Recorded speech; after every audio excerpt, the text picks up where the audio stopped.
Welcome to Sara Gonzales Unfiltered.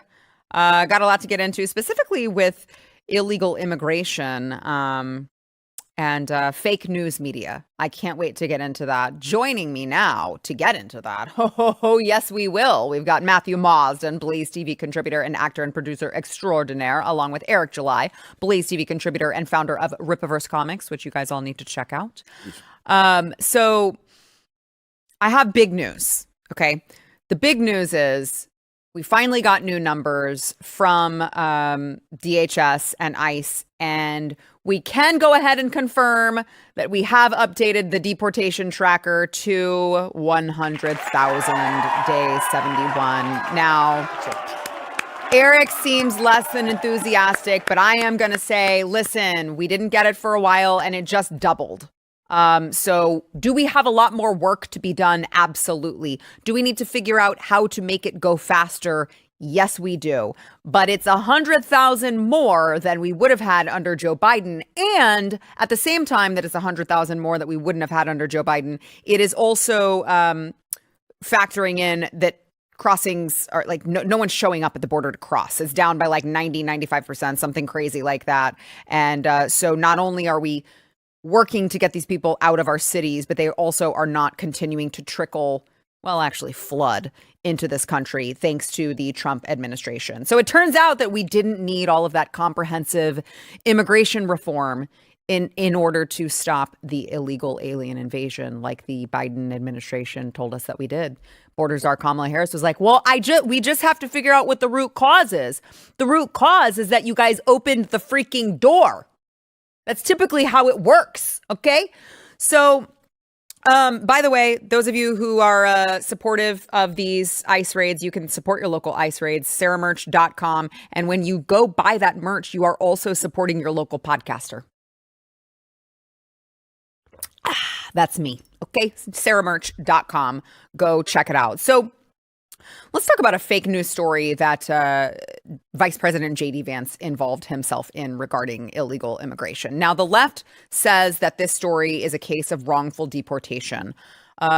Vice President J.D. Vance says it's proof the media will defend actual gang members just to score cheap political points. Now, as we get into this, I want to remind you guys, make sure you are subscribed to the YouTube channel here at Sara Gonzales Unfiltered. Hit the thumbs up button. It'll help us in the algorithm. And comment. That'll help us also because, as you guys know, we make $0 from this YouTube stream for, oh, good. It's the month of our 2-year anniversary now. So, over the past 24 hours, we've had multiple fake news outlets, including the usual suspects, okay? CNN, New York Times, The Atlantic, NPR, all right? All of these typical fake news outlets who have published stories claiming that, oh my gosh, last month, the Trump administration mistakenly deported an poor immigrant named Kilmar Abrego Garcia to El Salvador, despite him, according to The Atlantic, having protected status. An administrative error sends a Maryland father to a Salvadorian prison. Oh my gosh.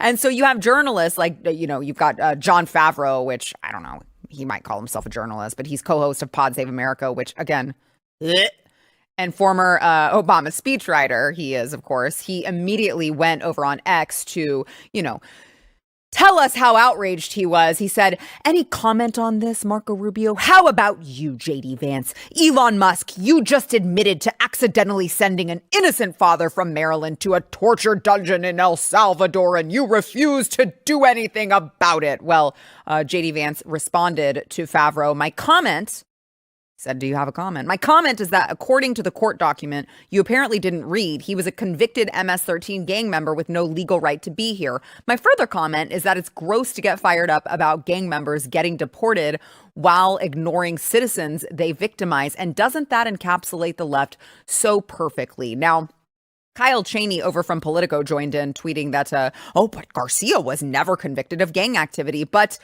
J.D. Vance responded by calling BS on that one as well. Kyle Cheney, a legal affairs reporter, is apparently unable or unwilling to look at the facts here. In 2019, an immigration judge under the first Trump administration determined that the deported man was, in fact, a member of the MS-13 gang. He also apparently had multiple traffic violations for which he failed to appear in court. A real winner. It is telling that the entire American media is going to run a propaganda operation today, making you think an innocent father of three was apprehended by a gulag. Here are the relevant facts. The man is an illegal immigrant with no right to be in our country. An immigration judge determined that he was a member of MS-13. Because he is not a citizen, he does not get a full jury trial by peers. In other words, whatever due process he was entitled to, he received. Now, I want to also play White House Press Secretary Caroline Leavitt, who was asked about this in the press briefing today. And this is what she had to say about the case. Watch. First of all, the error that you are referring to was a clerical error. It was an administrative error. The administration maintains the position that this individual who was deported to El Salvador and will not be returning to our country was a member of the brutal and vicious MS-13 gang. That is fact number one. Fact number two, we also have credible intelligence proving that this individual was involved in human trafficking. And fact number three, this individual was a member, actually a leader of the brutal MS-13 gang, which this president has designated as a foreign terrorist organization. Fact number four is that foreign terrorists do not have legal protections in the United States of America anymore. And it is within the president's executive authority and power to deport these heinous individuals from American communities. It is a promise he campaigned on. It is a promise he is keeping. And every single person in this room should be grateful for that, considering especially MS-13 is very prevalent and prominent here in the District of Columbia, in Maryland, and in Virginia. And the president, the attorney general, everyone who has been involved in these operations is focused on eradicating these criminals and terrorists from our communities. Now, I don't want anyone to get it twisted when it comes to my personal opinion with this, because I am not encouraging the left to do anything differently. In fact, I would welcome Jon Favreau to continue saying exactly what he's saying. I would welcome Kyle Cheney to continue whining and crying about the fact that we are removing illegal criminals from our country. I welcome them to continue displaying all of this Trump derangement syndrome all over social media, just to remind the American people how disgusting they are and how they actually don't care about citizens of this country being safe and making sure that we are removing criminals from our midst. Please continue doing that until the end of time. You guys will never win another election in your lives.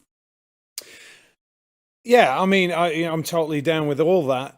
I think they should carry on. They're showing what their priorities are. Al Capone, what was he convicted of?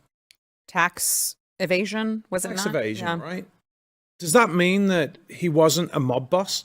Does that mean he didn't have people whacked? Right. Does that mean he didn't run guns and alcohol and all these other things? These people are stupid. If you can find something to get these scumbags out of the country, which, by the way, it should just be you're in illegally, you're out, dude, you're gone. It doesn't matter. I'm sorry. I don't care that you're a father of how many kids. Like, they always do this. Remember, it's like, it's the Mexican grandma at the border. Yes. They do it every single time. Now it's almost like it's a meme, right? It's every single time they go to think of the children. Yep.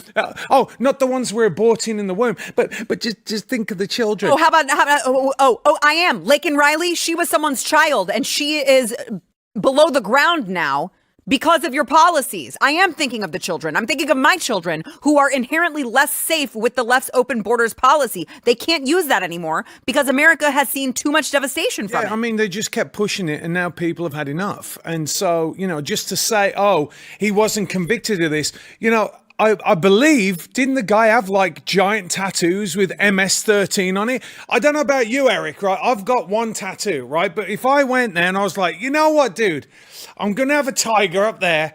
And throw in MS-13 on that side, or Trendo Agra, or whatever it is. He's got the gang tattoos. But I will say this is really funny. When we spoke before about what Trump was doing and the effect that it was going to have on Europe, did you see? And I'd invite people who watch the show to go and have a look. That the British government has now been giving the numbers of the people that they are deporting. Oh, Isn't that funny? huh. It's almost as if they're looking over and going, that works. Yep.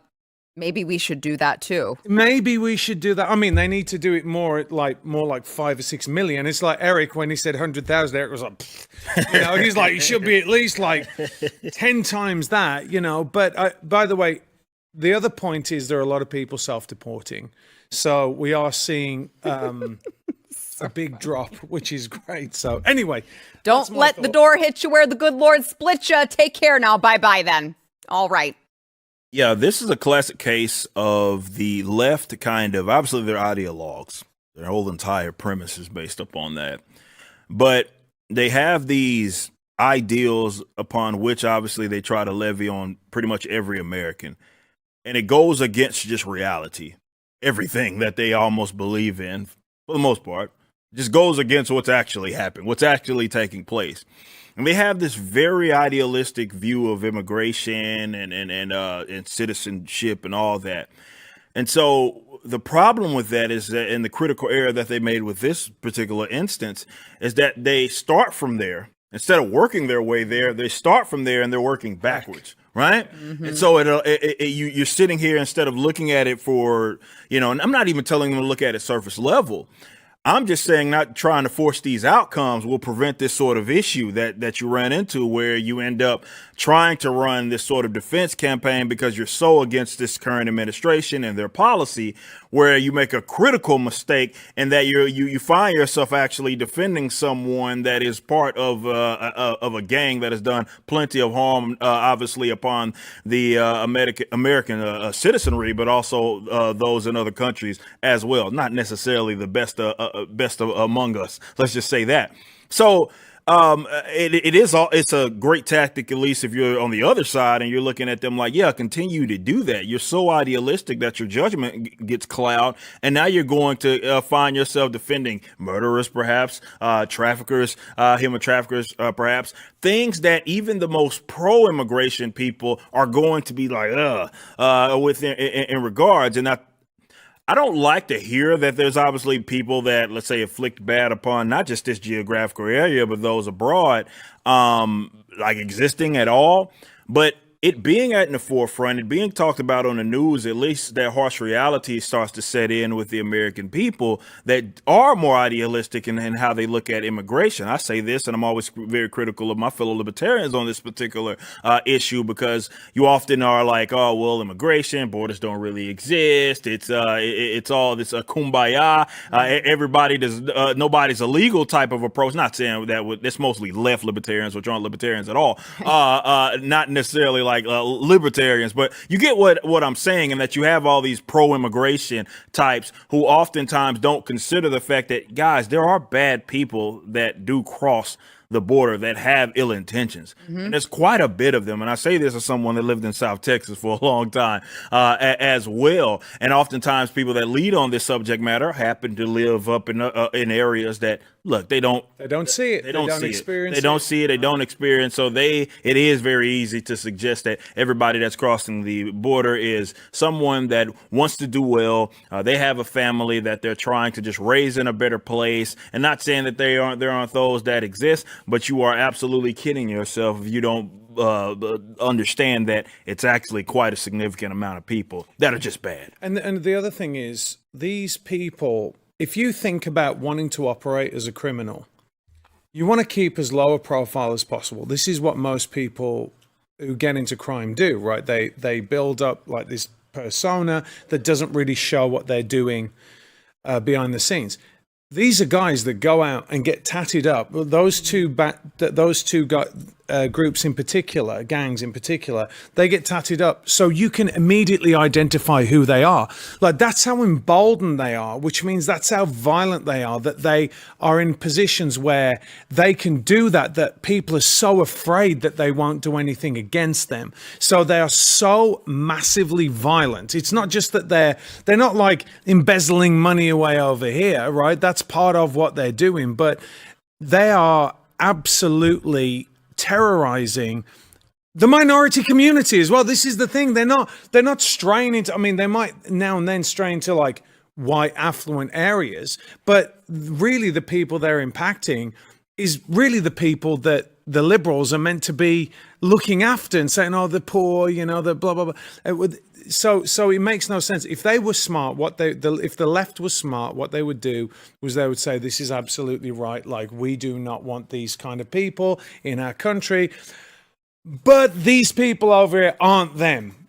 But like you said, and I think now it's not just ideology. I just think that, and we've said this again multiple times on the show, is that being wrong for them or admitting fault is poison. They can't do it. That's why Trump, and the more success Trump has, the worse it's going to get for them. You're right. Yes, you're right. But I think it's important to remember it's not just blowhards over at CNN and the Washington Post and the Atlantic. It's not just, the Jasmine Crockett's of the world. It's also these rogue judges who, by the way, Congress refuses to do anything about. Thanks for nothing, Mike Johnson, because you've got all of these rogue judges who are participating in activism from the bench. And when President Trump is trying to follow through on what he said he would do as the highest ranking officer of the executive branch, these judges are jumping in to stop him. You've got this headline from the Washington Post: judge blocks Trump from ending deportation protection for Venezuelans. And so it goes on about 350,000 Venezuelans who sought refuge in the U.S. Notice the language there, who sought refuge in the U.S. Those poor Venezuelans were set to lose their work permits and protection against deportation next week. A federal judge delayed that action, which he said smacks of racism. Okay, well, let's compare that very quickly to Joe Biden issuing a very similar order last fall over at CBS. U.S. won't extend legal status for 530,000 migrants who arrived under Biden program. But in that case, judges did nothing to prevent his order. And you didn't hear Kyle Cheney and Jon Favreau whining and crying about how mean and racist and xenophobic and insert insult here that Donald Trump was or Joe Biden was, because it's so interesting how none of these people get involved when it's something very common sense that the left does. All of a sudden, when Donald Trump does it, orange man bad. Isn't that interesting? I'm just going to leave that right there. All right, let's go ahead and take a quick break, and then we will be back with more. First, we want to thank our sponsor, Jace Medical. So Jace Medical is, listen, Jace Medical is there for people who understand, or maybe you don't understand, but you're about to, the importance of being prepared in an emergency, because we live in a world that is constantly changing in ways that we don't necessarily always see coming. But one thing that will always remain the same is the need to be ready right now. Now, I know that we're used to living in this world where we have like free Prime shipping and you get it delivered at your door same day, but that's not necessarily how something like emergency medication works, okay? Might I suggest you check out the Jace case as part of your emergency preparedness plan, because the fact of the matter is, if you're in a situation where you need a life-saving medication, you don't have time to figure it out. If you're in a natural disaster, if the supply chain breaks down, the Jace case will help you with that. It contains essential antibiotics and medications, 5 of them actually, that treat the most common and deadly bacterial infections. And so you will have these on hand for emergency use only. You can also add on to it ivermectin, EpiPen. They've got a whole plethora of things that you can add on to fit your family's needs. Go there right now to their website. They've got a giveaway going on. So here's what you need to do. Go to jace.com to enter their giveaway. And while you're there, go ahead and purchase your own case. You can enter promo code Sarah at checkout for a discount on your order. That is promo code Sarah at jase.com.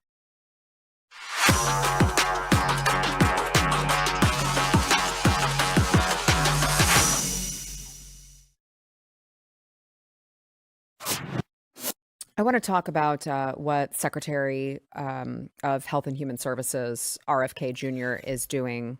Didn't you interview RFK Jr.?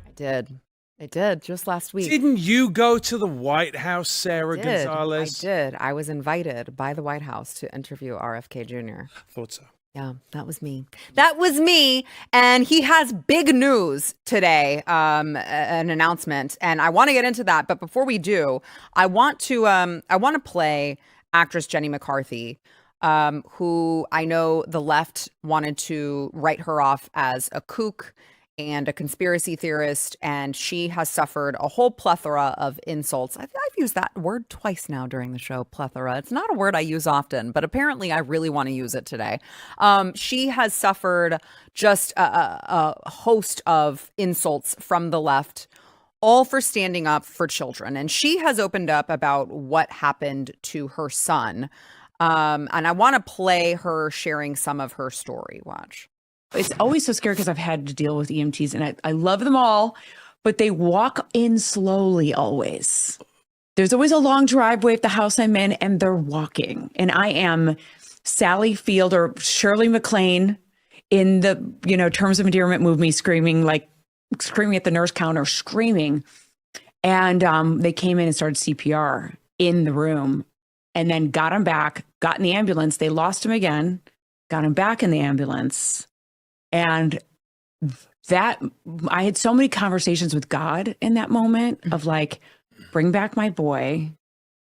First, I was going to say, or I'll kill myself. That was the first thing. I'm like, do I run in traffic? Do I take a knife? Because I'm not living without my son. Like that was a no deal. He had to survive. So then once he did, and then I got the autism diagnosis shortly after that. I hit such a low, of course, being compounded with that, the seizures and then the autism diagnosis. I was like, I just remember crying so hard in the shower. Like one of those scenes you see in a movie where you're like in so much pain. And that felt so helpless. Because I'm like, how did my son get diagnosed when he was a normal, typical child? She goes on to say he hit his milestones. He was smiling. He was talking. This was all leading up to the vaccine. And now she is, of course, though the left wants to write her off as just some kooky conspiracy theorist, she is one of many mothers who share the same story. And head of HHS, Robert F. Kennedy Jr., has now ordered a full review of the long suppressed vaccine autism link. Now, already, HHS is being shaken up, not just from the 20,000 jobs that are cut, which you have a lot of people crying very hard about it, hoping that America feels sorry for them. If you are worth your weight, reapply for the jobs that remain and you will get rehired. And so one of the people who has left just recently is Dr. Peter Marks, the FDA's top vaccine regulator and one of the architects of Operation Warp Speed. He was forced out because they said, hey, we're going to have transparency here. And if you don't just resign, we're going to fire you. So we can do it the easy way or we can do it the hard way. And so HHS is now eliminating even more jobs, including offices from the National Vaccine Program and a new agency, the Administration for a Healthy America, is taking over. Also, we have Dr. Jay Bhattacharya, which I know, Eric, you spent a long time covering his work during COVID. He has announced that the vaccine injured will have an advocate at NIH, which is quite a stark change from the status quo, which was, oh, the vaccine that we told you to take so that you could go to public school harmed you. Oh, your child is permanently disabled. Oh, your child died. So you can actually submit a claim with the National Vaccine Injury Compensation Program, but you're probably not going to get anywhere because it's going to be years before the government moves on that. We're going to make you jump through a lot of hoops that you frankly don't have time or energy for. And we're hoping that you just go away quietly into the night, because the fact of the matter is, The science around the vaccine autism link is very far from settled, which I know RFK Jr. knows. The government has just done a really good job burying the stories. I want to take the case of Hannah Poling, for example. Okay, this is from Cheryl Atkinson, who has done a tremendous amount of work on this particular subject. Hannah Poling is the daughter of a Johns Hopkins neurologist, and she actually developed autism after receiving multiple vaccines. Now, her family was quietly paid by the government and then gagged, so they couldn't talk about it. And in that particular case, the DOJ's own expert, Dr. Andrew Zimmerman, later admitted vaccines can and do cause autism in some children.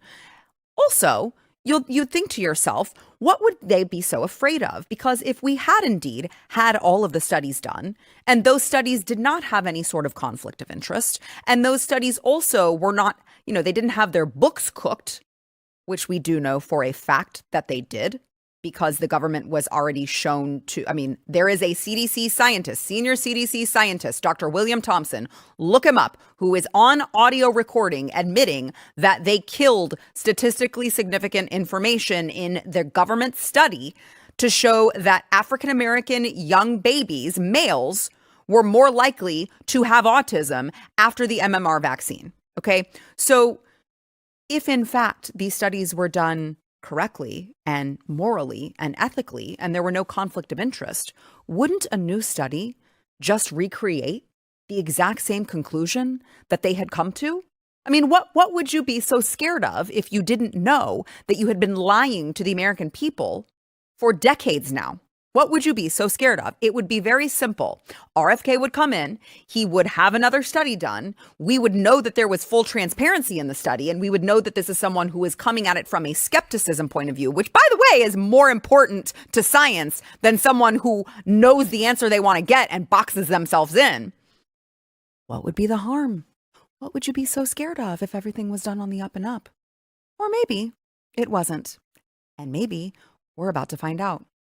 Hope so. I've, God bless everything that I've been able to, obviously accomplish these last few years with the Rippaverse and the folks that I've been able to meet along the way and all the cons and one. I want to give a big shout out to Drew Outstanding, who was a huge Rippaverse fan, who ended up getting he was a vet, ended up getting the COVID-19 vaccine, I believe in April of 2021.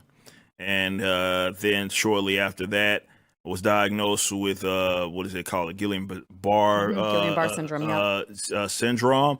And he's only now, though they said he was supposed to make a full recovery for 12 months. I recently saw him at one of our recent events. He's only now starting to get to where he can walk, right?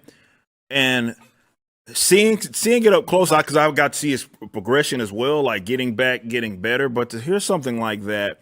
And then, he tells the story all the time. And I'm not, you guys can look it up yourselves, and how they didn't want to make that link between the COVID-19 shot and that and all that. And it's this is serious stuff. You're encouraging people to inject stuff into their bodies, especially at a young age when you're dealing with children, as both of you have them. We should be testing this stuff.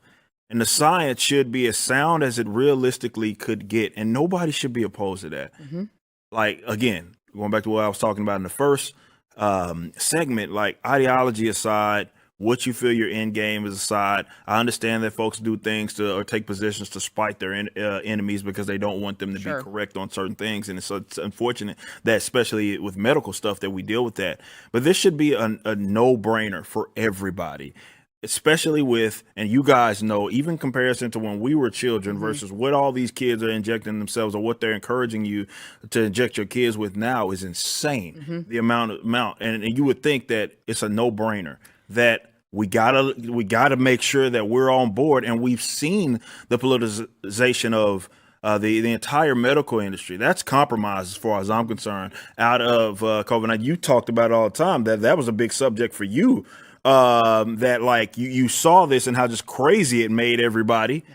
And now we're looking at, I know we talked about it all through on an old show, but this is a very serious subject matter, and the fact that they're so combative, especially people that are in the medical industry, shows you just how screwed it is. But my mind ends up going after, because I even kind of got red pilled on some of this subject matter, though I was right on it initially. Still, I'm looking at other things, not even just with that particular vaccine, obviously. I'm like, what else is it? Just this consensus is just so illegitimate. It's not like there's no true random control trial that actually tests this stuff. It's just, well, we all agree that this is what we are supposed to do, and a couple of guys that we trust said it, and we're just going to peddle it. And I think a large piece of that as well is if they uncover now, if they are forced to admit now, after how many decades of telling everyone this is safe and effective and your children must have it, it's mandatory for them to go to school, how much of it would be a total disaster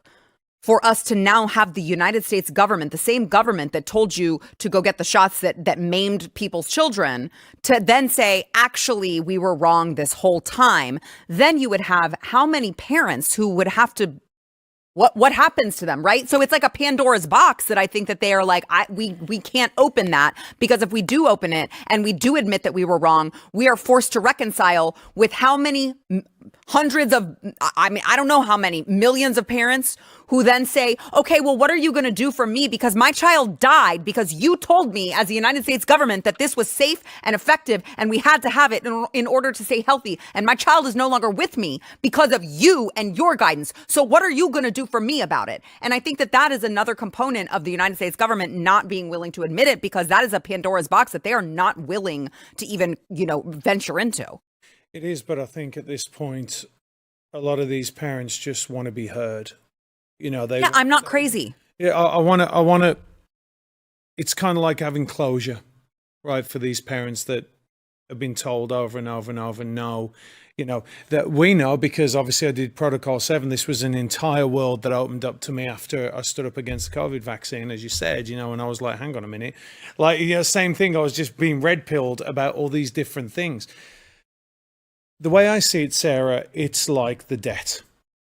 Mm-hmm. You can ignore it all you want, but there's got to come a point where you got to rip that Band-Aid off and you got to say, we have to deal with this.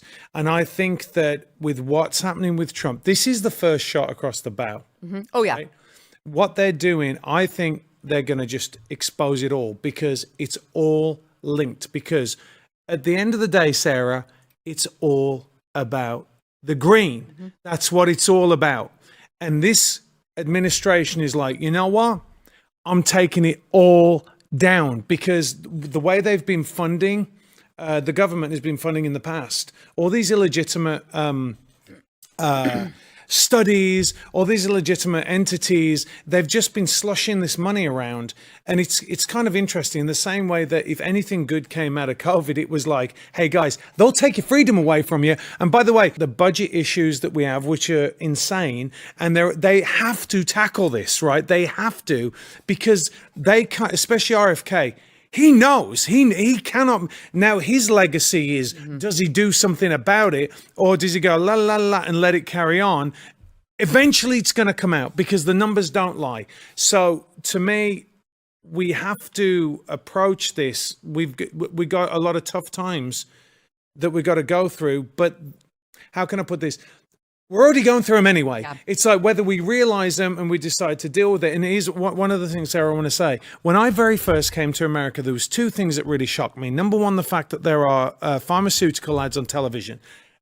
That to me was mind-blowing, right? Absolutely crazy. And secondly, when you go into a doctor, he will tell you all the worst things that will happen to you.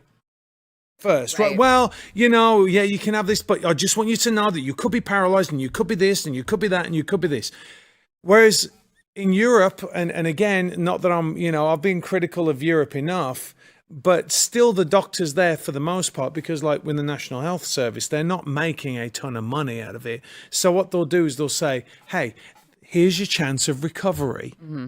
So if the doctors here are doing that because they don't want to be sued, yeah, Why aren't they worried about the vaccines? Because they're still giving vaccines that they know there's all these side effects to, or at least the potential for the. All you got to do is pull out one of the. If you've ever owned one of those vaccine vials, it's like, they have all these disclaimers on it.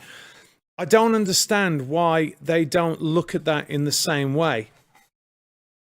It's like the Holy Grail. You cannot talk about vaccines. It's weird. Yeah. It's very weird. By the way, ask your, if you still vaccinate your children, ask your doctor, ask your child's doctor to read one of those pamphlets that come with the vaccine. Just ask them. See what they say. And if they actually give it to you, read that sucker. And you tell me if you still want to take the chance of injecting your child with that. And one more note on that. And then I know we got to go to break here.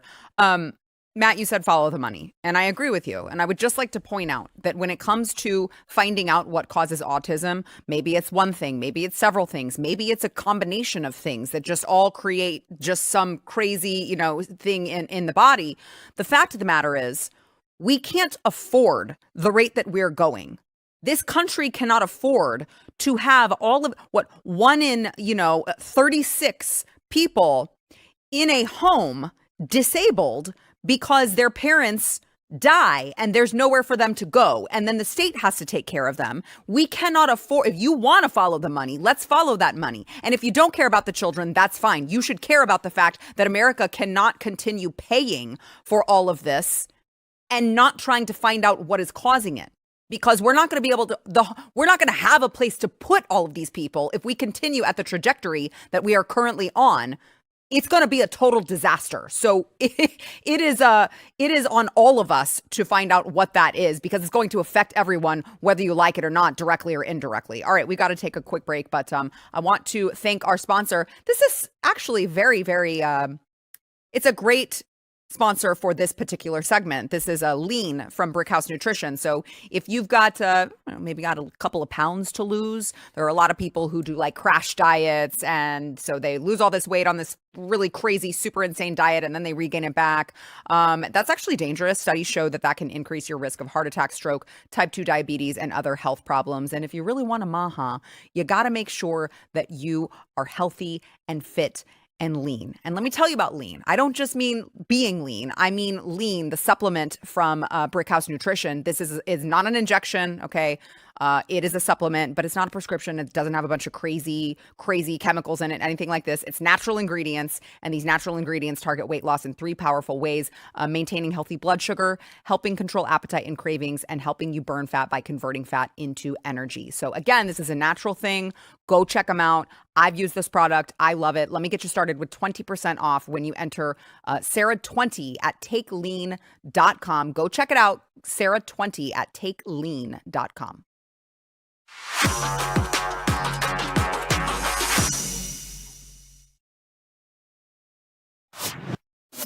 Well, Elon Musk reportedly says an arrest is coming after a massive breach involving 400,000 stolen Social Security numbers. On Monday, the very popular X account CB DOGE shared a voice note attributed to Elon Musk that stated the following.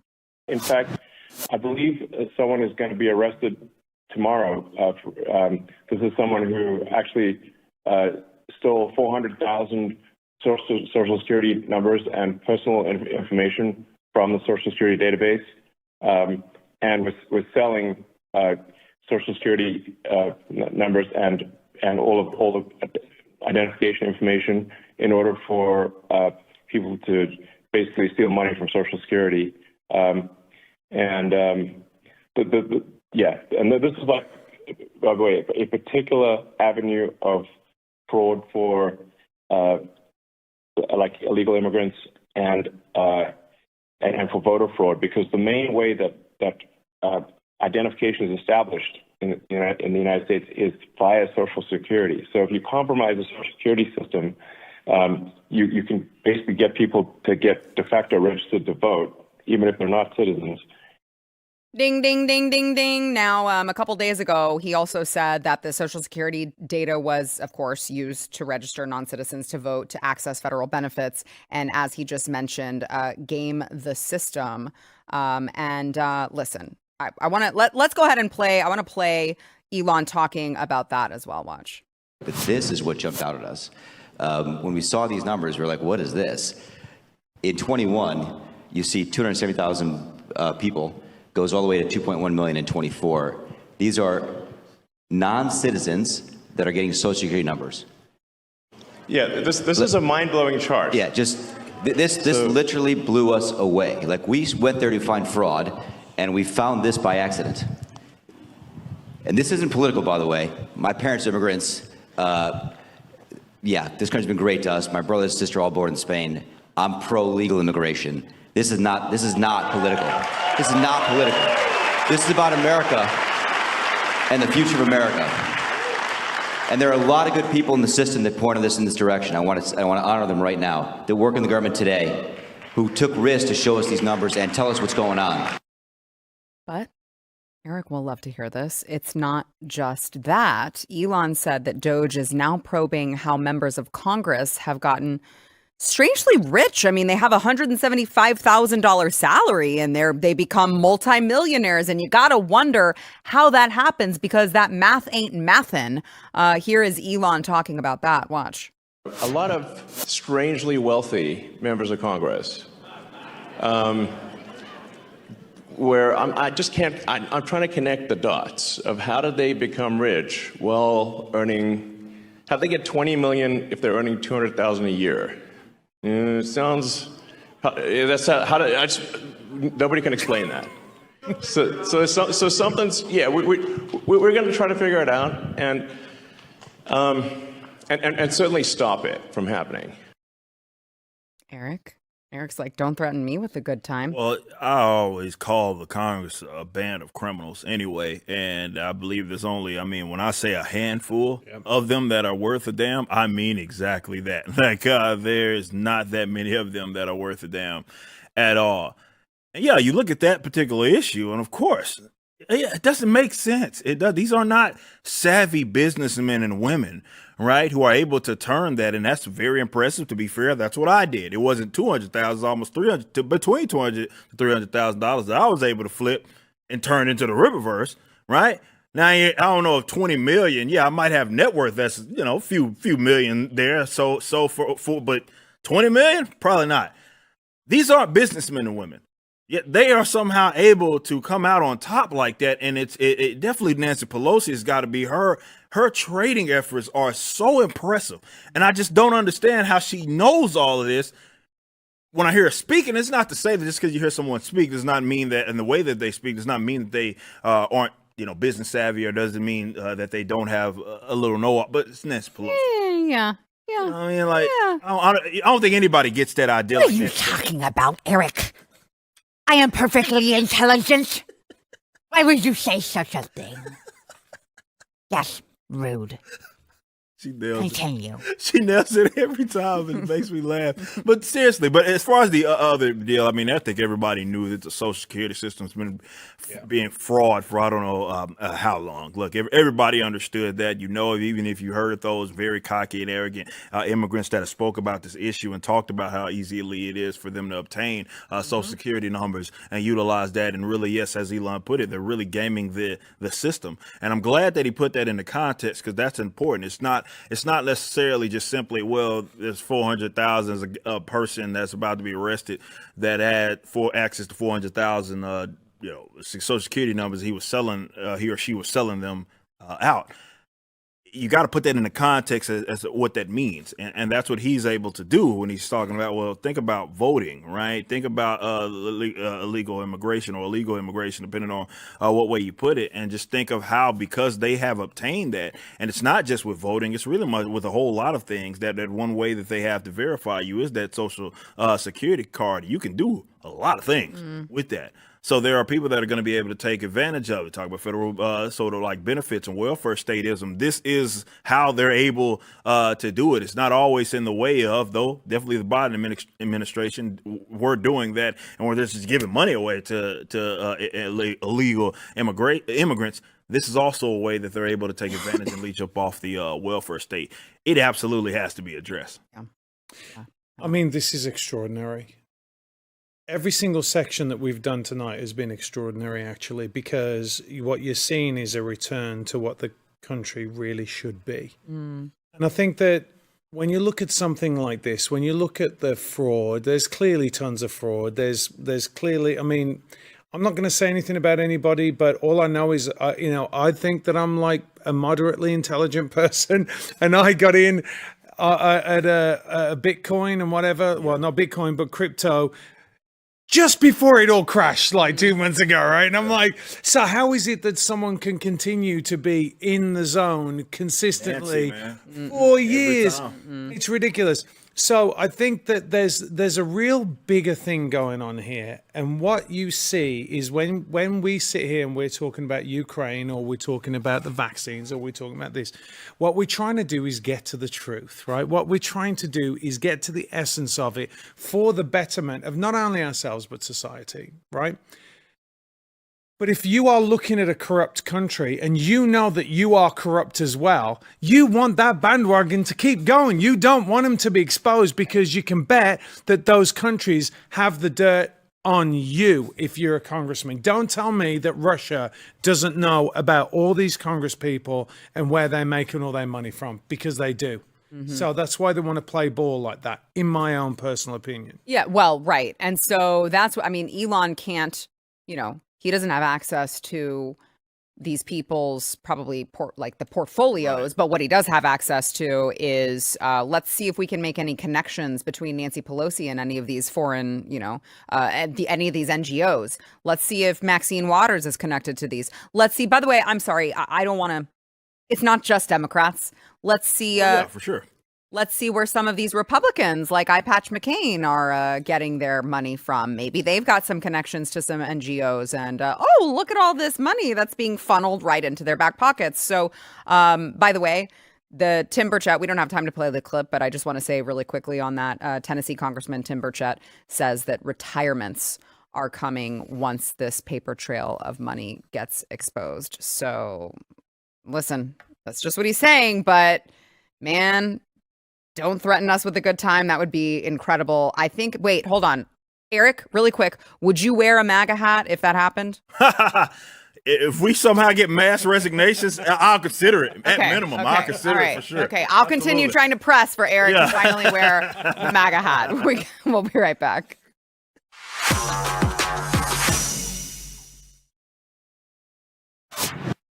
Tonight, keep an eye on Wisconsin. It's election day, and they've got a pivotal state Supreme Court seat that is on the line, and which also the future of voter ID is on the line in a state that could decide the next president. Of course, it's a swing state, and there's a watchdog group, Fair Elections Wisconsin, that flagged nearly 5,000 suspect voter registrations in Milwaukee just days ago.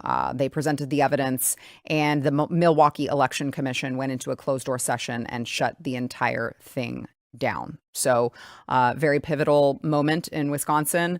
The Republican is down, by the way, in the polling for whatever that's worth. But keep an eye on that race as you go into this evening. It would be, listen, I know President Trump signed his executive order on free and fair elections, but when you have states that aren't complying and don't want to listen to it, where do you go? So good luck to the state of Wisconsin. We're all counting on you. No pressure or anything. It's just, we're just counting on you to save the republic. So yeah, good luck, guys. More on that tomorrow, I'm sure.